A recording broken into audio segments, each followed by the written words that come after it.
আলহামদুলিল্লাহ, আল্লাহ পাকের দরবারে অসংখ্য অগণিত শুকরিয়া যে মহান আল্লাহ পাক রব্বুল আলামিন আমাদেরকে জিলহজ মাসের প্রথম জুমায় আল্লাহ তাআলার ঘরে আসার মতন, আল্লাহ তাআলার হুকুম আদায় করার মতো আল্লাহ তাআলা তৌফিক দিয়েছেন।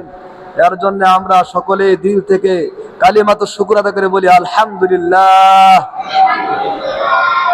আল্লাহ পাকের অসংখ্য নিয়ামত যে আল্লাহ পাক রব্বুল আলামিন আমাদেরকে একের পর এক আমাদের হায়াতের ভিতরে নেক আমল করার মতো তৌফিক দিয়েছেন। নেক আমল সকলেই করতে পারে না, আল্লাহ তাআলা যাকে তৌফিক দেন তিনি নেক আমল করতে পারেন। আর আল্লাহ তাআলার তৌফিক ছাড়া কোনো বান্দা গুনাহ থেকে বাঁচতেও পারে না, আর আল্লাহ তাআলা তৌফিক ছাড়া নেক আমল করতেও পারে না। এজন্য আল্লাহ তাআলা আমাদেরকে বারবার তৌফিক দিতেছেন আল্লাহর হুকুম আদায় করা, আল্লাহ তাআলা গোলামি করার। আল্লাহ তাআলা সুযোগ দিতেছেন আমাদেরকে।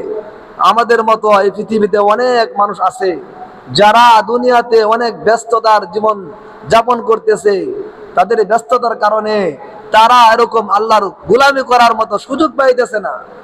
তারা আজকে জুমার দিন এটাও জানে না যে আজকে জুমার দিন। তাদেরকে জিজ্ঞাসা করলে তারা বলবে আজকে জানে না যে শুক্রবার, আজকে জুমার দিন এটা আমার জানা নাই। আজকে অনেক মানুষ এরকম আছে, আল্লাহ পাক রব্বুল আলামিন তাদেরকে তৌফিক দেন, কি দেন নাই?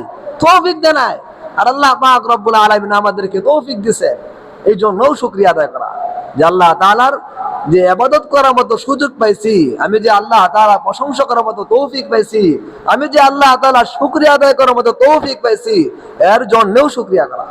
এর জন্য কি করা? শুকরিয়া আদায় করা। যে আল্লাহ পাকের গোলামি করা সবার ভাগ্যে জুটে না।